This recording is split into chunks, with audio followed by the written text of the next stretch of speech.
පෙර භවයෙත් බුදු කෙනෙකුට බැනලානේ සතෙකුව උපන්නේ. ඇයි තෝ දෙයියනි තවමත් දැන දැන නිරයෙහි වැටෙන්නේ. පුතා සුභට මේක ඇහිලා ලොකු තරහක් හිතට එන්නේ.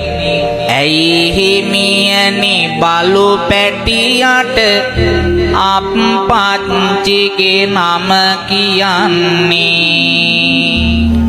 සුභ ඔය සතා ආදරයෙන්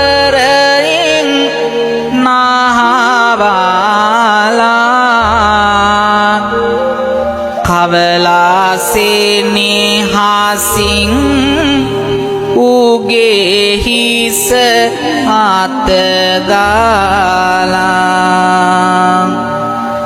ආදරණීය මගේ අප්පච්චියේ කියලා විමසනු මැනවි ඇති කහවණු සංගවාලා.